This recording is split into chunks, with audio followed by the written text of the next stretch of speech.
Welcome to my SY education formation channel में स्वागत है गाइस। तो यदि आप कमेंट करके बताइए कि आपकी इंग्लिश के, हिंदी के या मनोविज्ञान के या इन्वायरमेंट के जो भी एमसीक्यूज चाहिए या वन लाइनर, तो आप कमेंट करिए। जो अच्छा लगे वही चीज़ हम चलाएंगे।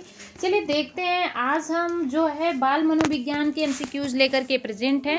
पहला क्वेश्चन है, 50 क्वेश्चन है, देखते हैं कहाँ तक होता है। बुद्धि का संज्ञानात्मक सिद्धांत किसने दिया था? तो जीन पियाजे ने दिया था। बुद्धि का संवेगात्मक सिद्धांत किसने दिया था? तो गोलमैन ने दिया था।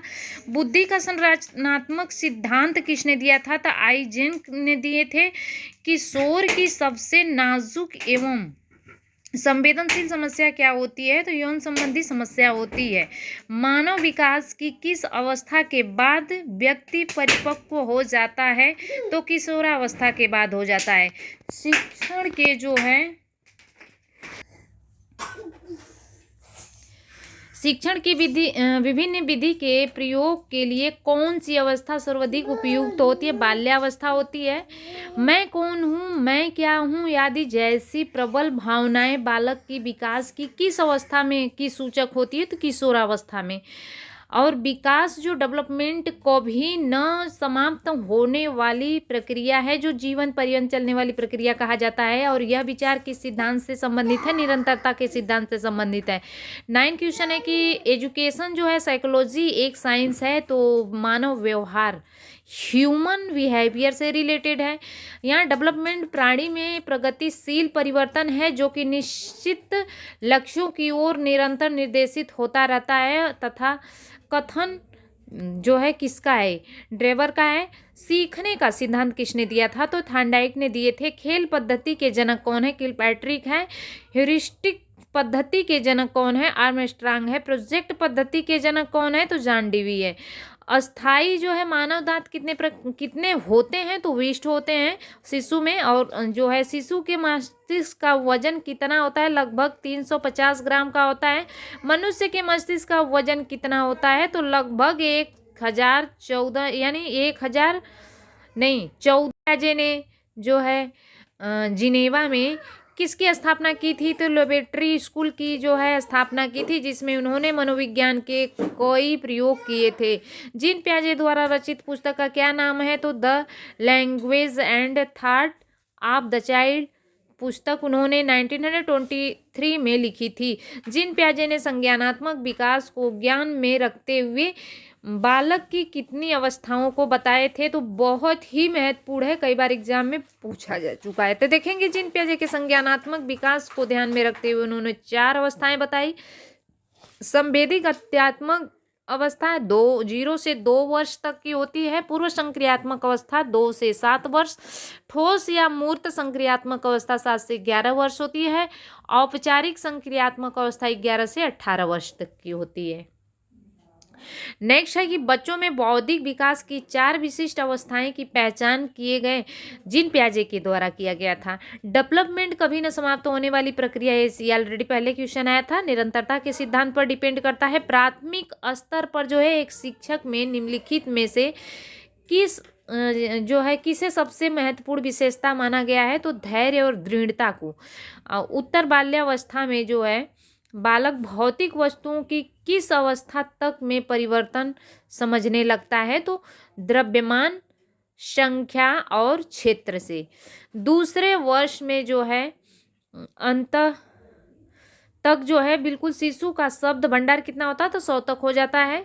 और शर्म तथा गर्व जैसी जो है भावना का विकास डेवलप किस अवस्था में होता है? तो बाल्यावस्था में होता है। मैकडूगल के अनुसार मूल प्रवृत्ति जिज्ञासा का संबंध कौन से संवेग से है? तो आश्चर्य। बाल्यावस्था जो है बालक की किस वर्ष में होती है अवस्था में? तो 12 वर्ष की अवस्था में होती है। शारीरिक डेवलपमेंट का क्षेत्र स्नायुमंडल। विवेचना रहित विचार की अवस्थाएं मानी गई है 4 से 7 वर्ष। बुद्धि का त्रिक बिंदु सिद्धांत किसने दिया था? तो स्टर्नबर्ग।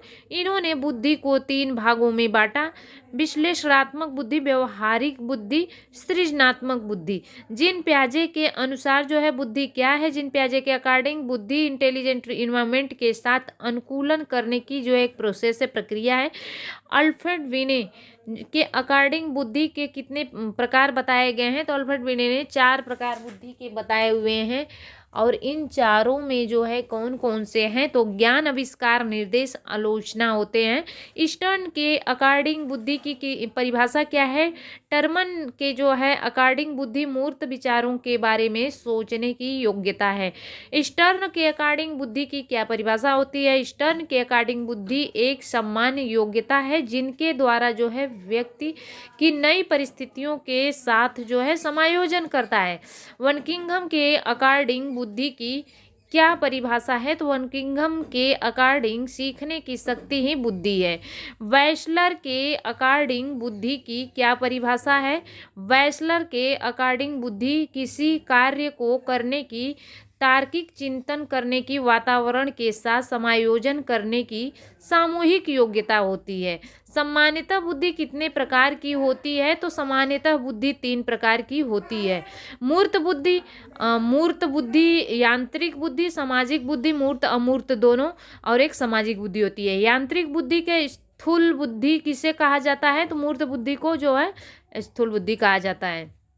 स्पीयरमैन के अकॉर्डिंग बुद्धि की जो है क्या परिभाषा होती है? स्पीयरमैन के अकॉर्डिंग बुद्धि जो है तार्किक चिंतन करने की योग्यता है। बालक अपराध करने के कारण जो है क्या क्या करता है? तो क्या क्या है उसके कारण बताना है। तो यहाँ पे हेरिडिटी है, व्यक्तिगत आवश्यकताओं की पूर्ति न होना, शारीरिक दोष, ऐसे बालक हीन भावना से ग्रसित होने के कारण अपराधी बन जाते हैं।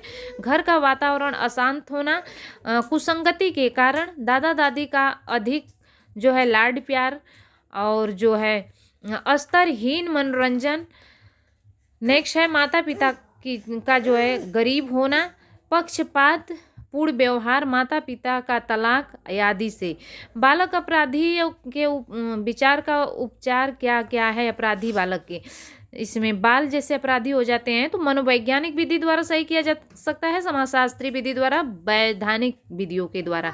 समस्याग्रस्त बालक कौन से होते हैं? तो वे बालक जिनके व्यवहार में जो है कोई असामान्य बात होती हो, तो जिनके कारण जो है समस्याग्रस्त बालक बन जाते हैं, जैसे कि कक्षा में देर से आना, स्कूल से भग जाना, कक्षा में अधिक बातें करना, अधिक क्रियाशीलता होना, और गृह कार्य करके जो है न लाना, कक्षा में पढ़ाई में ध्यान न लगाना। समस्याग्रस्त बालकों की समस्या जो है शिक्षक द्वारा कैसे दूर की जा सकती है? तो शिक्षक को चाहिए कि ऐसे बालकों को अलग अलग बैठाएं और सबसे जो है आगे बैठाएं। शिक्षक को स्वयं बालक की समस्या के कारणों का पता लगाना चाहिए और दूर उसको करना चाहिए उनके जो है समस्याओं को। शिक्षक को ऐसे बालकों के जो है घर जाकर के उनकी समस्या का पता लगाना चाहिए। गिलफोर्ड ने जो है सृजनात्मकता के जो है 4 तत्व कौन कौन से बताए थे? तो लोचशीलता, जिसे लचीलापन कहेंगे, मौलिकता, अपसारीशीलता और केंद्राभिमुख। वैज्ञानिक गुण ने सृजनशीलता के कितने तत्व दिए? तो वैज्ञानिक गुण ने सृजनशीलता के 5 तत्व दिए जो कि निम्न है। मौलिकता, अनुकूलता, विचारात्मक, विचारों का सहचर्य, लोचशील और विविध। सृजनात्मकता के जो है प्रमुख तत्व कौन से हैं? तो मौलिकता है, नवीनता, लोचनशीलता, विस्तारित करने की क्षमता, विविध जो है भिन्नता, विभिन्न। नेक्स्ट है सृजनशील बालकों की विशेषताएं क्या क्या है? तो सृजनशील बालक जिज्ञासु प्रवृत्ति के होते हैं। सृजनशील बालक उच्च महत्वाकांक्षी वाले होते हैं। सृजनशील बालकों के विचार व्यापक होते हैं। सृजनशील बालकों में जो है संवेदनशीलता अधिक पाई जाती है। सृजनशील बालकों में जो है एकाग्रता पाई जाती है। मनुष्य एक सामाजिक प्राणी, ये किसने? अरस्तु ने कहे हुए हैं, पुरानी सी बातें हैं, सबको पता है। बालक के जो है सामाजिकरण की पहली पाठशाला कौन सी होती है? तो पहली पाठशाला जो है आंसर में हो जाएगा कि घर परिवार, दूसरा जो है खेल का मैदान, तीसरा पाठशाला स्कूल को माना गया है। तो आई होप कि आपको ऑनलाइनर ट्यूशन अच्छा लगा होगा। लाइक सब्सक्राइब जरूर शेयर करिए अधिक से अधिक। Thanks for watching. God bless you.